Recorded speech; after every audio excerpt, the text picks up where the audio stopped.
Obtiens d'elle ce que tu désires sans avoir à le demander.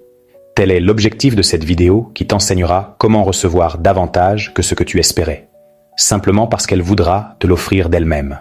Je vais te montrer comment éveiller son désir sans prononcer un seul mot, uniquement par la manière dont tu gères l'interaction.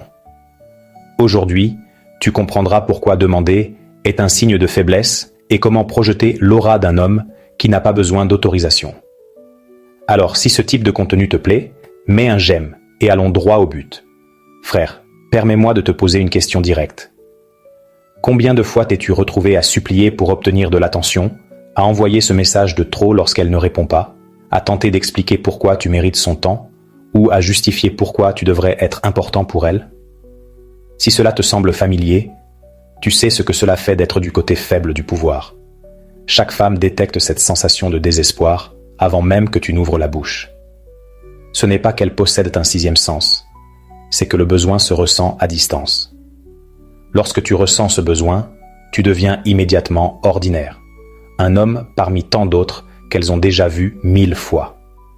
Un homme qui demande la permission d'exister dans leur monde. Voici une vérité que peu d'hommes comprennent. Les femmes ne réagissent pas à la logique, mais à la perception de la valeur. Or, la valeur ne s'explique pas. Elle se démontre par la présence. Quand un homme entre dans une interaction en essayant de convaincre une femme de lui accorder une chance, il a déjà perdu avant même de commencer, car il communique qu'elle possède quelque chose qu'il désire, sans qu'il ait quoi que ce soit à offrir en retour. Cependant, il existe une autre manière de procéder, celle qui distingue les hommes qui reçoivent de ceux qui supplient, ceux qui projettent du pouvoir de ceux qui demandent la permission. Nicolas Machiavel comprenait que le véritable pouvoir ne se revendique pas, il s'exerce, il ne s'explique pas, il se ressent. Dans le jeu de l'attraction, cette règle devient absolue. Écoute attentivement. Quand tu passes de « donne-moi ton numéro » à « voici mon téléphone », ajoute-le si tu veux rester en contact. Tu ne changes pas seulement les mots, tu modifies toute la dynamique de l'interaction. Dans le premier cas, tu lui demandes de faire quelque chose pour toi. Dans le second, tu lui offres l'opportunité de faire quelque chose qui la bénéficie. Comprends-tu la différence? Ce n'est pas un jeu mental, c'est une stratégie pure. Lorsqu'une femme sent qu'elle a la possibilité de se connecter avec toi, plutôt que de percevoir que tu as besoin d'elle, son instinct change. Désormais, c'est elle qui évalue si elle mérite ton attention, et non l'inverse. La plupart des hommes commettent l'erreur d'entrer dans une interaction comme s'ils étaient redevables, comme si le simple fait qu'une femme attirante leur parle était une faveur qu'ils doivent remercier.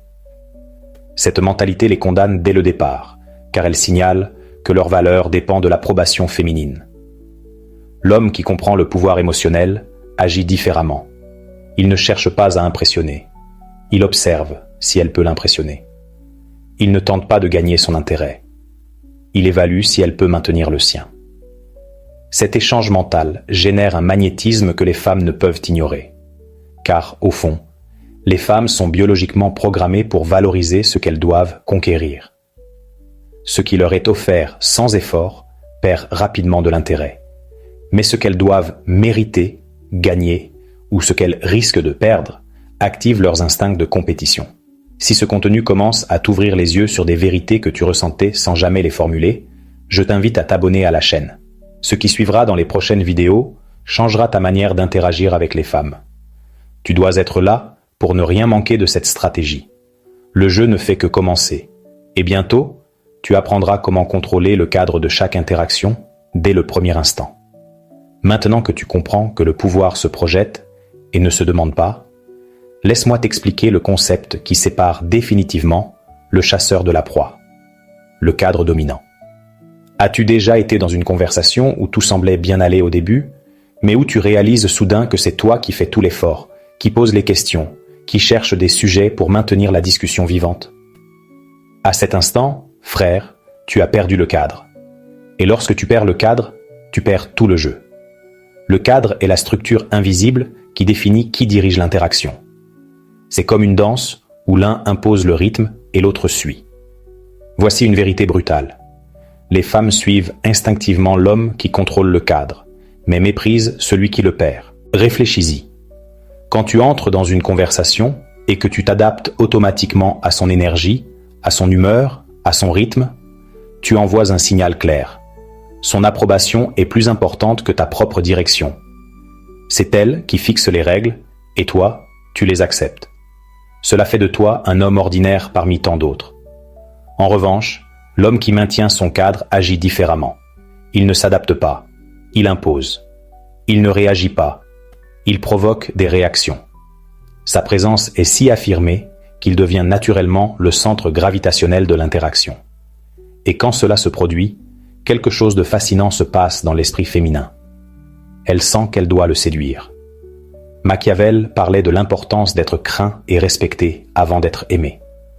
Bien que nous parlions ici de séduction, ce principe s'applique. Une femme peut éprouver de l'affection pour de nombreux hommes, mais elle ne respecte et ne désire profondément que celui qu'elle ne peut contrôler émotionnellement. Voici un exemple concret. Imagine que tu discutes avec une femme et qu'elle te dit qu'elle a des projets pour le week-end. L'homme sans cadre demande immédiatement « Ah oui? Quel projet? Avec qui? Veux-tu qu'on se voie à la place ?» Chaque question traduit un intérêt désespéré et une perte totale de direction. L'homme au cadre dominant répond autrement. « Très bien, amuse-toi. Moi aussi, j'ai des projets. » Et il s'arrête là. Il ne pose pas de questions, n'enquête pas, ne cherche pas à s'immiscer dans ses plans.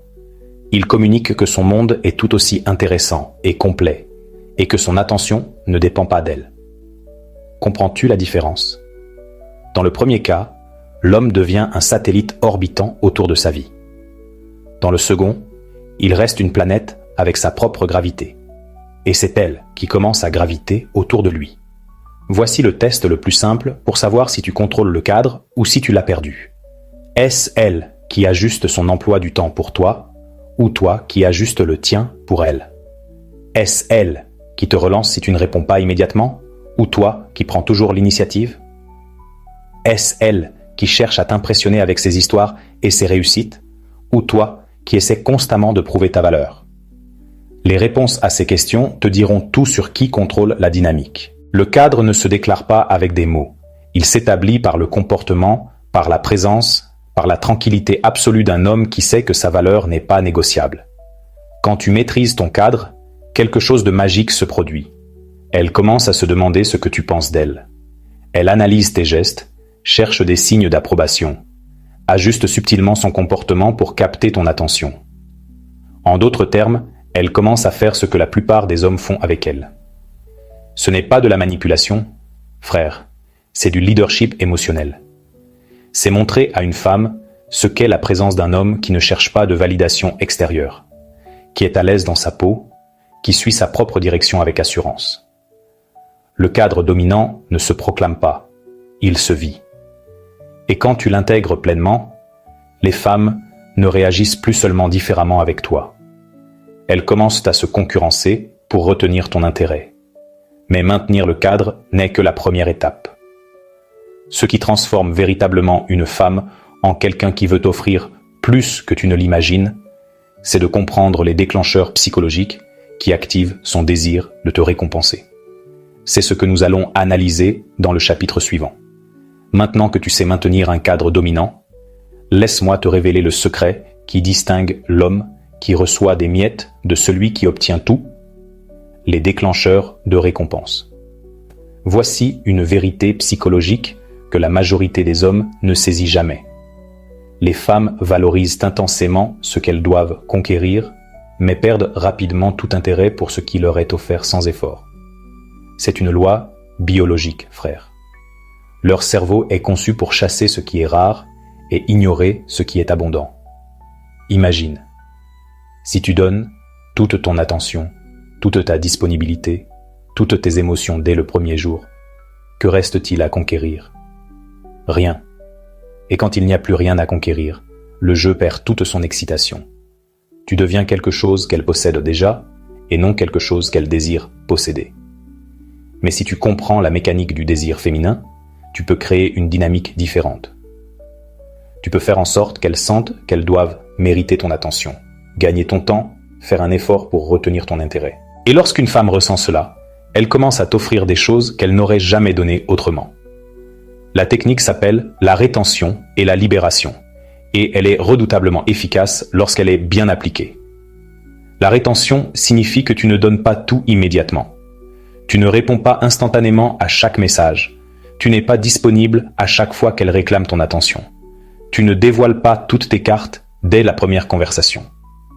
La libération, c'est lorsque tu récompenses son investissement. Quand elle fait un effort, montre une vraie valeur, s'ouvre à toi. Alors tu lui donnes de l'attention, un compliment. Tu te rapproches, tu montres de l'intérêt. Ce cycle crée une association puissante dans son esprit. Quand j'investis en lui, je me sens bien. Quand je fais un effort, je reçois des récompenses émotionnelles. Et son cerveau, comme tout cerveau humain, cherchera à reproduire ces comportements qui lui procurent du plaisir. Voici un exemple concret. Supposons qu'une femme t'envoie un message simple comme « Salut, ça va ?» L'homme moyen répond immédiatement avec un paragraphe entier, demandant comment elle va, racontant sa journée, essayant de prolonger la conversation. L'homme qui maîtrise les déclencheurs de récompense agit différemment. Peut-être attend-il quelques heures avant de répondre, et quand il le fait, c'est bref. Tout va bien ici. Pas de questions en retour, pas de tentative désespérée de maintenir la discussion. Si elle répond avec quelque chose de plus consistant, si elle investit plus d'énergie, pose des questions intéressantes ou partage quelque chose de personnel, alors il s'ouvre davantage. Il lui donne plus d'attention, pose des questions, montre un réel intérêt. Il la récompense pour son investissement. Comprends-tu la différence ?